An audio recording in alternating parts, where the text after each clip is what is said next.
Assalamualaikum warahmatullahi wabarakatuh.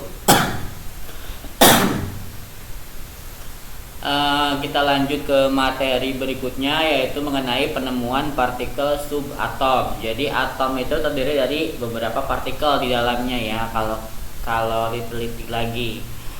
Nah, ada beberapa ilmuwan yang menemukan bagian-bagian dari atom. Yang pertama ada Benjamin Franklin, itu di tahun 1706 sampai 1790 dia sebenarnya sudah lama menemukan dua jenis muatan listrik. Nah, yang ia beri nama muatan positif dan muatan negatif. Jadi si Benjamin ini tahu bahwa di dalam atom itu terdapat muatan, yaitu muatan positif dan muatan negatif, tapi dia nggak tahu itu apa gitu maksudnya. Tapi dia dengan melakukan uji coba tarik menarik bahwa dia itu mengambil kesimpulan bahwa inti atom itu di dalamnya terdapat muatan positif dan negatif. Lalu di tahun selanjutnya Henry Becquerel menemukan bahwa biji uranium memancarkan berkas sinar yang dapat menghitamkan pelat fotografi. Nah, ini efek dari si Benjamin Franklin juga. Ini berarti dan si biji uranium juga dapat menghantarkan listrik ya di dalamnya ya. Berarti salah satu sifat atom ya, karena ke sifat positif dan ke elektron negatifannya, maka dia bisa menghitamkan plat fotografi tersebut. Tapi masih belum jelas di dalamnya itu apa, itu maksudnya. Yang positifnya apa, yang negatifnya apa, masih belum bisa menemukan. Lalu di tahun 1867 si Marie Curie ini iseng-iseng nih dia mengalami melakukan percobaan. Dia melakukan pembelahan terhadap atom. Nah, ternyata setelah dilakukan pembelahan ini, atom-atom tersebut memancarkan radiasi atau yang disebut juga zat radioaktif. Hal ini semakin jelas bahwa memang di dalamnya juga terdapat aliran positif dan negatif. Ini berupa sinar alfa, beta, dan gamma ya. Tapi belum tahu ini tuh maksudnya si proton, si elektron, si neutron itu belum ketahuan pada saat si Marie Curie ini. Cuman dia udah ketiganya ini sudah mengetahui bahwa di dalamnya itu terdapat aliran listrik. Nah, penemuan elektron. Si Michael Faraday 1791 sampai 1868. Nah, dia menunjukkan bahwa perbedaan arus listrik dalam proses pelapisan logam secara elektrokimia menyebabkan perbedaan jumlah logam yang terkumpul pada katoda. Nah, ini katoda. Ya, jadi nama percobaannya adalah, kok ini gak bisa diklik. Nama percobaannya adalah tabung sinar katoda. Sebentar.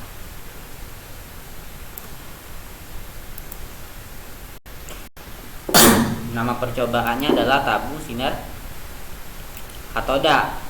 Percobaan Faraday memberikan inti bahwa listrik pun harus memiliki partikel dasar. Nah, partikel dasar ini disebut elektron. Dilihat di sini dia mengalir dari katoda menuju anoda ya. Tabung sinar katoda. Nah, ini prinsip ini dijadikan landasan si Thomson untuk membuktikan. Kata si Michael Faraday kan listrik itu harus ada elektronnya, cuman nggak bisa, sains itu nggak bisa yang namanya nggak dibuktikan. Si Joseph Thomson ini membuktikan bahwa keberadaan elektron dengan tabung sinar katoda sehingga nanti dapat dihitung melalui persamaan Q per M.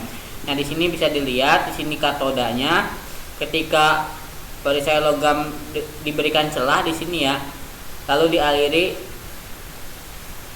Ini antara listriknya ke sini akan mengalir menuju anoda ya.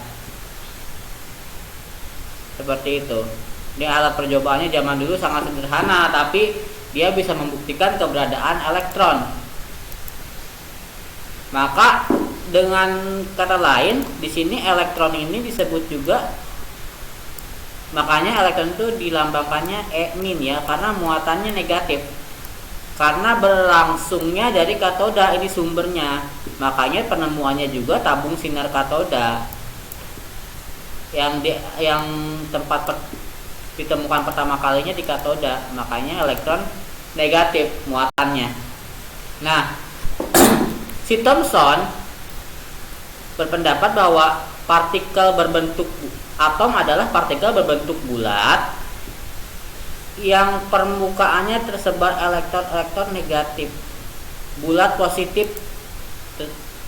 Jadi bulat, si atomnya ini positif, lalu tersebar di sini semuanya elektron yang bermuatan negatif. Karena si Thomson ini melakukan percobaan yang tadi, maka dia berpendapat bahwa si atom awalnya positif, cuman dia karena ada elektronnya, jadi elektronnya itu mengalir di sekitarnya itu bermuatan negatif, seperti itu. Masih belum dalam ya ini pembahasannya ya, karena dia cuman baru menyimpulkan bahwa ada aliran negatif aja di dalam inti atom. Nah, sementara si Robert Andrew Millikan di tahun 1868 sampai 1956 ini mengukur ya muatan elektron agar massa elektron dapat diukur. Jadi si Millikan ini menggunakan beberapa tetes kecil dari minyak yang disinari sinar X. Jadi minyak ini kan ada lubang nih dia. Jadi minyak itu ditetes, disemprot ya, kalau disemprot itu sehingga dia menetes ke sini. Nah, tetesannya itu dia disinari dengan sinar X. Dilihat oleh dia ternyata satu massa ininya, massa elektronnya 9,1 kali 10 pangkat min 28 gram atau setara dengan 1/1836 massa atom hidrogen ya. Kalau massa atom hidrogen kan 1, jadi ini 1/1836, jauh lebih kecil lagi ya kalau 100 dibagi 1000-an mah. Jadi si Robert Andrew Millikan ini ngukur, tapi dia melakukan percobaan dengan tetesan minyak Millikan disebutnya ya, percobaan tetesan minyak Millikan. Nah, setelah ditemukannya elektron, ditemukan pula dia proton dan neutron ya, dengan sifat-sifatnya yang khas ya. Fakta pertama mengenai partikel bermuatan positif berasal dari sinar terusan. Ini namanya sinar terusan ya, yang diamati dalam tabung sinar katoda. Jadi pada saat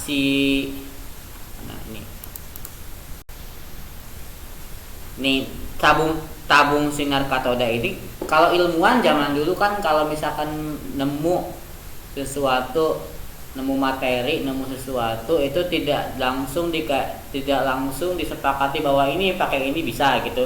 Maka ilmuwan selanjutnya akan mengkaji lagi dengan menggunakan alat yang sama dan metode yang berbeda. Nah, tabung sinar katoda ini diuji lagi oleh Eugen Goldstein pada tahun 1859 sampai 1930 dengan melakukan analisa ulang menggunakan rumus Q/M yang didapat oleh si Thomson tadi. Nah, jadi si Goldstein ini bilang hidrogen memberikan muatan positif dengan massa paling kecil karena atom tidak bermuatan ya.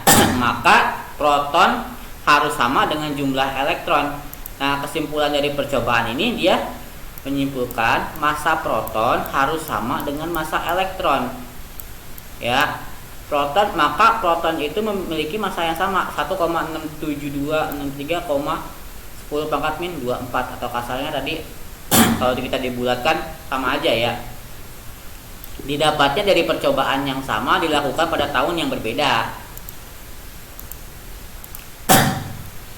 Nah, pada tahun 1910 si Ernest Rutherford dia hidupnya itu dari tahun 1871 sampai 1937 menguji model atom Thomson.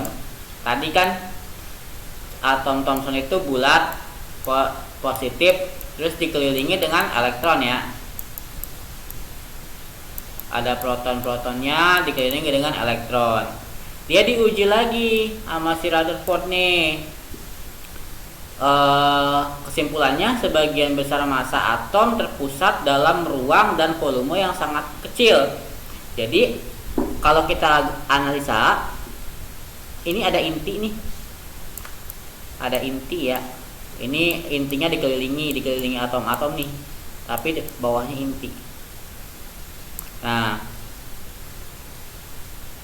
terpusat ya, lalu dikelilingi oleh proton dan elektron. Jadi model atom si Rutherford ini begini, intinya di tengah, terus di sini di lintasannya itu ada atom-atom yang mengelilinginya juga, elektron yang mengelilinginya. Jadi inti dilapisi oleh proton, terus yang mengelilingi ini disebut elektron, karena elektron yang mengantarkan listrik yang bermuatan negatif, makanya dia bebas bergerak. Pada tahun 1123 si Chadwick berhasil menemukan partikel bermuatan yang disebut neutron dengan massa 1,674928 kali 10 pangkat min 24. Nah, ini percobaannya ya.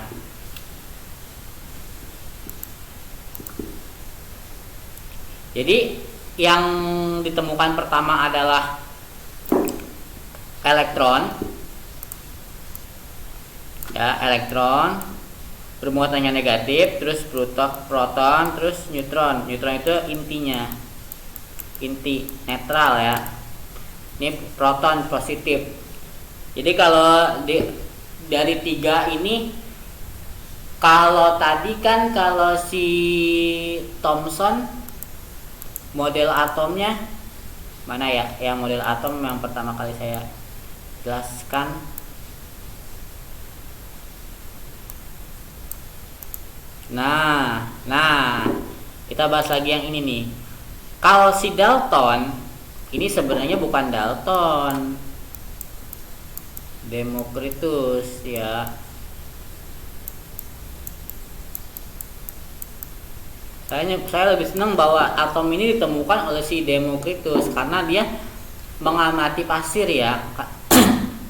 Mengamati pasir, didapatlah bentuk atom yang memang gitu aja, karena dia pengamatannya terhadap pasir, bahwa pasir memiliki ruang di dalamnya, seperti itu dia.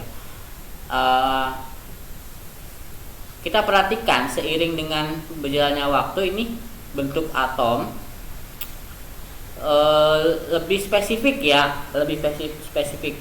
Tadi kan kita bahas mengenai atom si Thomson, bahwa Thomson itu bulatan positif yang dikelilingi oleh muatan-muatan negatif ya, yang disebut dengan elektron. Yang positif itu disebut proton, yang negatif itu disebut elektron ya. Terus setelah itu pada tahun berikutnya si atom Thomson ini diuji lagi oleh si Rutherford nih. Nah, dengan pengujiannya didapat bahwa atom itu, kata dia, ini inti tengahnya ini, tapi dia ada intinya. Intinya itu kan neutron. Neutron dikelilingi oleh si proton. Nah, proton ini di sekelilingnya bergerak bebas, elektron-elektron ya, ini elektron ya, seperti itu. Nanti ada juga model atom Bohr dan model atom mekanika kuantum. Semakin kesini dia semakin lebih spesifik lagi ya untuk atomnya. Oke, ini masih sejarah ya. Kalau nanti atom juga banyak perhitungannya, cuman kalian harus tahu dulu awal mulanya bagaimana terciptanya atom, supaya kalian tahu. Nanti ada yang ngitung massa elektron, ngitung massa proton, ngitung massa neutron, tapi kalian harus tahu dulu basicnya di sini.